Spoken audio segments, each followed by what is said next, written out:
Welcome to another episode of the Giants Huddle podcast, brought to you by Citizens, the official bank of the New York Football Giants. I am John Schmeelk. As we go through our position series, take a look at the Giant players position by position, and we'll interview a bunch of them back on our media day in the middle of June. So we're going to start with the quarterback position.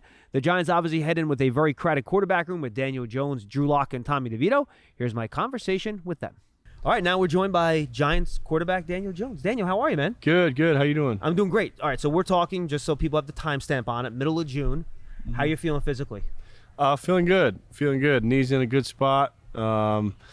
We've followed a well planned and well scheduled rehab process here with the Giants, with the trainers and strength staff, and I feel like we're in a good place. So.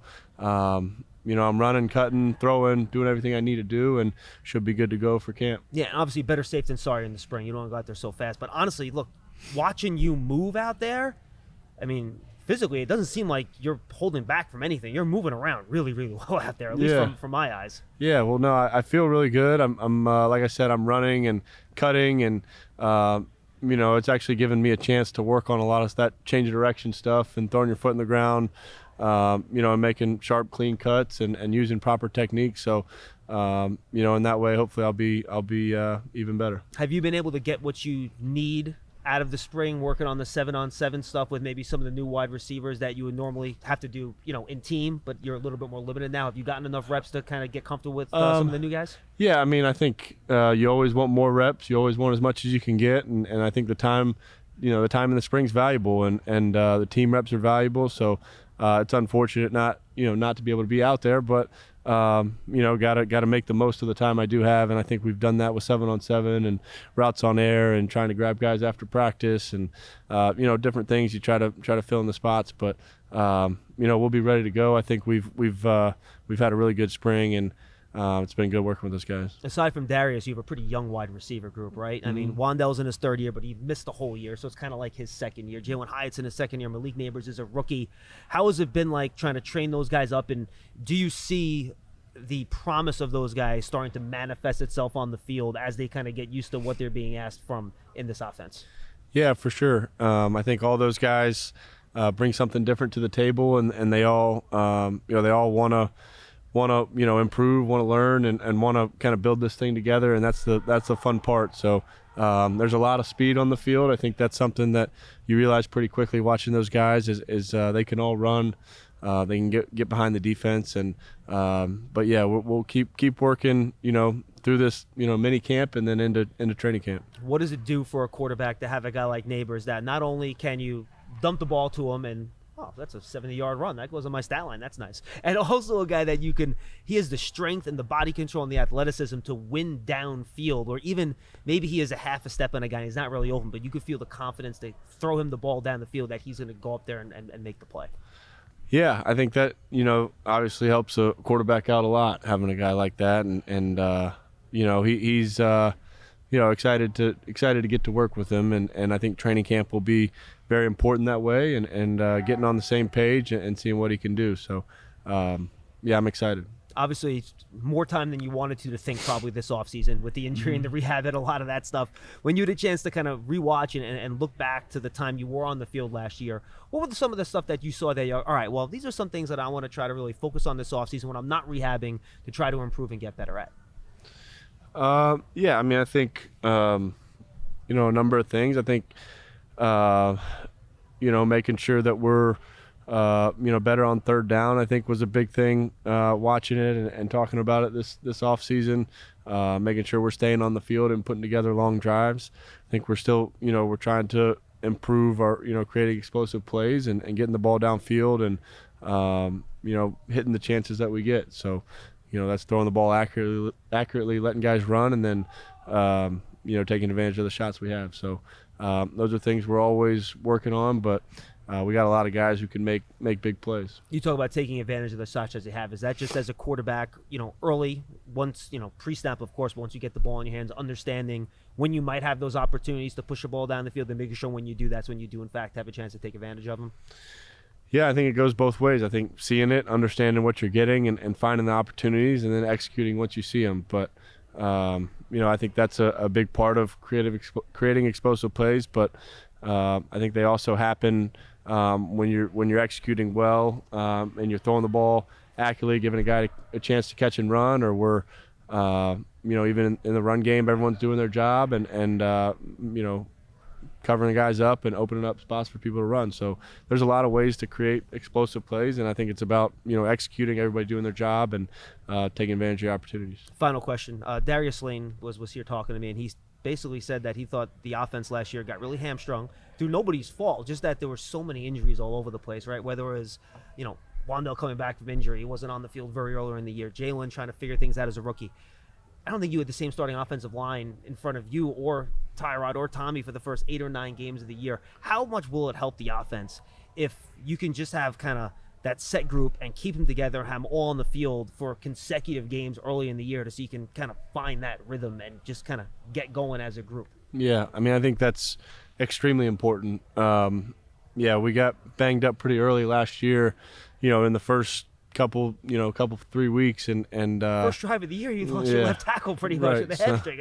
That's as bad as it gets. Yeah, but you never want to make excuses, and definitely a lot of things we could have done better last year. But staying healthy is a big part of winning, in the NFL, and everyone's dealing with it. So try to do the best we can to stay healthy through camp and stay healthy through the first few weeks. Well, we can't wait to see you on the field, Daniel. I'm so happy your recovery's gone well, and we can't wait to see you play. Thanks, John. Appreciate it. Thank you. You're ready for a change. Payday comes early with Citizens, so go to that retreat. New you moves to the country. Now you're raising goats and launching a lifestyle brand. Are you ready for all that life brings? And now we're joined by Giants quarterback Drew Lock. Drew, what's happening, man? Oh, just learning a new offense, learning what New Jersey's all about, and taking some photos here today. New offense, new town, the whole deal. A lot is new, and what everyone tells me, especially the receivers, how tough this offense is. So if it's tough with the receivers, I got to imagine it's going to be 3 times as tough for the quarterback. So put me in your shoes. What's it like learning this offense, and maybe what are the specific challenges in this particular offense that makes it extra tough? Yeah, it is tough. It is tough for sure. There's a lot that's asked of you. But, at first when you're like, holy cow, this is crazy. Fire hose turned on. And then the more and more it starts to click, the more and more you realize you're being asked to do this. And the more and more you realize how good it could be for us out on the field. So it is a lot, but you don't feel like it's busy work. You truly feel like you're doing this for the right reason. You're learning this, and it's going to be very applicable when you get out there, because from what I've seen and what I've been a part of and just the OTAs here, it's an awesome offense. Yeah, and this is my follow-up, is you said how it's applicable, right? Because there's one thing for something to be complicated, and then all of a sudden you get out there and like, this shouldn't be this complicated. Why are they making it so complicated? Yeah. But what's the benefit of the complexness once you get on the field and you're trying to execute this thing in a game situation? Yeah, you get to play fast. It requires you to learn all the little bits and pieces early. Therefore, you never think about them ever again. So you get to go out there, play fast, know what you're doing. It's an offense that asks a lot of you, but we're all in the professional football league, right? We're in the National Football League, and this is what we're supposed to be doing. This is our job, and if we can all just dive into it, it could be a really fun offense to run. Now, obviously, I'm just watching OTAs. I'm a layman, but what I thought I literally could see the offense get more in sync and get better as the OTAs went along. Was that a matter of just not just you, but there's a lot of new receivers on this team, new tight ends, all of you guys finding that rhythm and learning that offense together? Yeah, this is my 6th OTAs, and it kind of always feels like that, right? Like you come in, there's a little franticness at the beginning, like, oh, we're not as sharp as we need to be. Yeah, well, we've all been and living in different cities. We haven't been together, right? We just started throwing again, and like you said, day by day, it just kept getting better and better for us. And yeah, it comes with us throwing to these guys for the first time you never thrown to them, to calling a play in the huddle, using words you've never used before. It's like learning a foreign language. I know that's said a lot about learning a new offense, but it really is. Go try to learn Spanish or French, and you could stumble into your little app, and get in trouble by the app. And if you go out here and you stumble, like, you're gonna get your head knocked off. So like, it's complex, but it's gonna be great. Specifically, what are some of the things about this offense that you like that can make the most of your talents and skill set? Yeah, I feel like Dave's does a really good job of knowing the quarterback position. Early in my career, if it's not easy for the quarterback, it's not going to be good for the team. Once you have a guy that kind of adapts that mindset, like, we're going to make this quarterback, it's going to seem easy. Obviously, what we do is not easy, but you're going to go out there, feel confident, think this is easy. And I think Dave's does a really good job of teaching and making this offense so the quarterback feels that way. You were around a pretty darn good wide receiver room in Denver. You were around an awesome wide receiver room in Seattle last year. Tell me about this wide receiver room. Yeah. It's obviously when you get here, it takes more than just routes versus air to say how good a wide receiver room or a tight end room or a running back room is at catching. So like you said, we got better and better throughout the OTAs went. And I saw those guys just come into their own, right? They got to learn how I throw. I got to learn how they run. I got to learn where they like the ball put. There's a lot of steps to it, but I've been really, really impressed with this room. Malik's came in and done an awesome job. Wandale's great. Isaiah's great. Both Isaiahs are great. Bryce has been awesome. Jalen Hyatt can fly. Saw that at Tennessee. I've been really impressed with these guys. Like you said, coming from a room like Seattle is where it's. You guys said you had guys there, yeah, man. Those are some. You had guys. Really, really good receivers to come in and feel like we're not missing a beat. Feels good. All right, I just want to ask you specifically about Malik. Rookies, it can be tough getting along. What's his upside? The way he moves on the football field. He has a high upside, without a doubt. I feel like if you saw my face, you'd realize what I'm saying here with saying politely he has a high upside. Explosive, goes and gets the ball when it's thrown to him, can make guys miss in space, whether he has the ball in his hand or is running the route. Does that give you guys confidence to throw it to him even when maybe he's 75% covered? Absolutely. The worst thing is for a Q, when you come out, you're seeing they're playing man, and you're like, I got no one I could trust to get the ball, I don't know who to go right? through here. So having a guy that you're almost praying they play man now, so which feels nice. It feels nice. It's a lot like how you felt with DK at the X. No one really wanted to press him. No one really wanted to play man. Now Malik is a rookie, and he's not played a real game yet, so I'm not saying he's DK Metcalf, but you get the sense and feeling that if they want to play man, you got a guy you can go to. True. Awesome stuff. I can't wait to see it in the summer. Thank you. Thank you. You love turf. You're good at it. So you start a turf biz. Business grows, your savings grow. Become the most celebrated name in turf. Are you ready for all that life brings? Now we're joined by Giants quarterback Tommy DeVito. Tommy, how are you, man? I'm good, and yourself? I'm doing great, dude. So tell me, I'm sure last year when you look back at it, it maybe didn't feel like it at the time, but it was kind of a whirlwind. A lot of stuff hit really fast for you. When you had a chance to kind of settle after the season and look back, how'd you think about how you handled it all and how you played? For sure, like you said, it was whirlwind, happened real fast, so it did take me, until like a week after the season to just go back and just like mentally just go over everything that kind of happened. But yeah, I think I handled it well. Shout out to my circle, everyone that had around me, handled a lot of that for me so I can focus on football. But yeah, I mean, there's a lot of ups, a lot of downs, and a lot to learn and grow from. All right, so let's talk about the on-the-field stuff, because that's the most important, obviously. What are some of the stuff when you look back at how you played that you kind of put on your little checklist this offseason? All right, I want to work on A, B, C, or D. Yeah, it's all mental, really.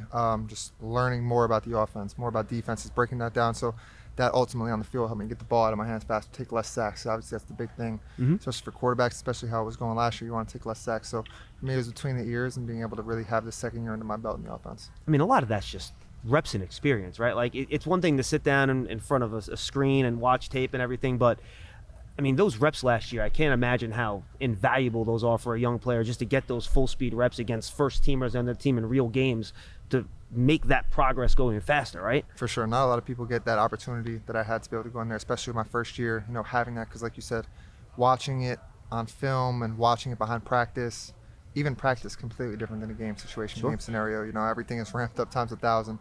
So to be able to have those, it was huge for me. And it probably gives you a really good idea too, actually being able to execute what you're learning in the classroom in a game, it really gives you a better idea of what you need to work on. Oh, for right? sure. Yeah, the way you see things at that point is different. Obviously, doing it in high school and college for a while, but NFL, like, it's a completely different ball game. So to be able to, really be in that position, because everybody can sit there Monday morning quarterback watching, and be, oh, why didn't he go here, why didn't he go there? But right. It's a little different being in college. But okay, you could fit that in there versus the NFL. You got, Dex and guys like that bearing down on you in the corner. Everybody's 4-3. It's just a little bit different. So to be able to have, that experience, it just gives me a different mindset, different thoughts when I'm watching. So with those goals in mind, how do you think your offseason has gone? I think it's gone really well. I was down in Florida with a bunch of guys from all over the league. Tay Banks was down there, so we spent some good time together. But yeah, it went really well. And Daniel's just doing 7-on-7 here in the spring, so you and Drew have kind of gone back and forth. You've gotten reps with all bunch of guys, the ones, the twos. How do you think that experience has been? Trying to get that extra work with Daniel still in the rehab process. It's been awesome. Yeah, like DJ was last year. He was a huge help to me last year, and now even more. Especially with Drew adding into the room. Me and Drew we're very similar. We've got along real quickly. Nice. I was kind of in his shoes last year as far as learning the offense in a very short period of time. But to be able, again, I didn't get all these reps last year, so to be able to throw to some ones receivers and twos, to get that experience throwing with them was beneficial. And we know how complicated this offense can be, right? It's I talk to the receivers. It's like, one word, you got to know 3 different things, an adjustment if they do this, motion, all that sort of stuff. So for a quarterback, you got to know what everybody is going to do. Can you kind of explain to fans how the terminology of without giving out state secrets, obviously, how the terminology of the offense works and what you have to know on every play based off the play call and why this is such a tough thing to kind of get mentally? Right, it is so complex. Obviously, it's my first NFL offense, so this is what I don't want to say the standard, but from what I've heard, it's the most challenging to learn. So for me to come in as a rookie and get it all thrown at me was kind of crazy. But first, starting off with the cadence, there are so many cadence codes words that we always talk about in the quarterback room. Like, if a receiver tells you who to throw the ball to, let him come in and tell us the cadences first. And they can't even get that down. So yeah, then it goes down to, in this offense, we have one word that tells you if there's a motion, formation, protection, route concept, this, that, that's one word. Wow. And then there'll be little adjustments to that one word that completely change that, and there's probably 300, 400, 500 of them. And that's based on what the defense is showing you, right? Pre-snap? Yeah. Oh, yeah, 100%. Based off that one word. And then obviously there's the long, dragged out calls that are freaking, I'm sure you've heard it back in the past, people having to recite them in the headset. So it's very complex, but at the end of the day, once you have it down and once you master it, you're able to go out and play free and do your thing. But, honing in on that and making sure you have that down will make you play fast on the field. All right, so the final question, this is what I was going to ask you then. Once you figure it out, how does that complexity help you be a better player? Because you know where your answers are at all situations. I'll say that, like you talked about before, with the speed of the game and guys that are older, like Brady and all them, they knew their offense so inside out. They know exactly what's going on with all the experience and reps that they've taken. They won't take those sacks. They know exactly where an outlet is. They know where everybody is supposed to be. Obviously, there's some MAs here and there, but of course, they know where everybody's supposed to be. Their answers are at all times, so they'll just get the ball out of their hands. And I think that's going to be my next step moving forward from last year to this year. So reducing those sacks, it's really to you just a matter of processing quicker, seeing it faster, and then getting the ball out quick. I mean, there's always going to be some kind of jailbreak, this, that, the other thing. Sacks are going to happen. Of course. But in order to minimize them, it's going to help for sure. Tommy, good luck this season, man. We appreciate it. I appreciate you. Really good stuff from the 3 quarterbacks there. Looking forward to seeing those guys on the field in training camp. Thanks for joining us for the Giants Huddle podcast, brought to you by Citizens, the official bank of the New York Football Giants. We'll see you next time, everybody.